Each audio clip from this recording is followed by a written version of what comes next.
अनेक वर्ष ज्यांनी उत्तम काम केलं आहे असे सर्वजण ॲग्रोकोज वेलफेअर सोसायटीचे सन्माननीय सदस्यगण, बंधूंना आणि भगिनींना,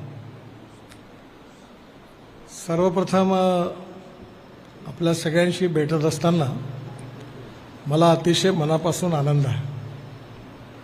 फक्त एकच गोष्ट सांगतो की मी स्पष्ट बोलणाऱ्यापैकी असल्यामुळे आणि राजकारण हा माझा धंदा नसल्यामुळे मी काही गोष्टी जर कटू बोललो तर त्या तुमच्याकरता नाही आहे, त्यामुळे कुणी याच्यातून हर्ट होऊ नका. निमकर आली, मग आता दुनियाभरच्या सगळ्या व्हेरायट्या आल्या आणि आपण माफ करा, आपण सगळे कृषी अधिकारी होते, व्हाईस चान्सलर साहेब सगळे मोठे मोठे, आम्हाला सल्ला दिला. मी एकदा महाराष्ट्रात मांडलं होतं म्हणून मी तुम्हाला म्हटलं की मला माफ करा.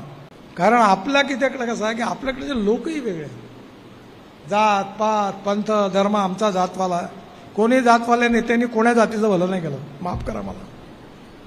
आणि जेव्हा तो जातवाला नेता बनते तो म्हणजे माझ्या बायकोला तिकीट द्या, माझ्या मुलाला द्या, माझ्या साळ्याला द्या, माझ्या भाटव्याला द्या, नाही दिलं तर माझ्या ड्रायव्हरला द्या, याच्या पलीकडे कोणी कुठं जात नाही. मी स्पष्ट बोल, मी सांगितलं निवडणुकीत, जो करेगा जात की बात उसको कस के मारूंगा लाज.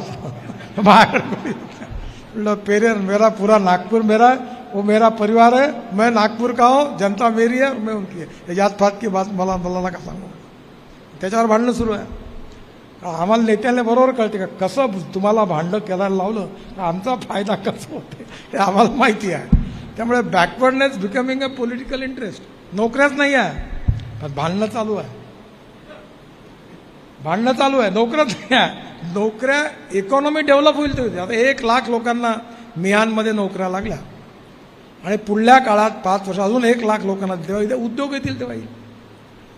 संत्र्याला भाव मिळेल तेव्हा इथे पर्चेसिंग पॉवर वाढेल, तेव्हा उद्योग व्यापार वाढेल.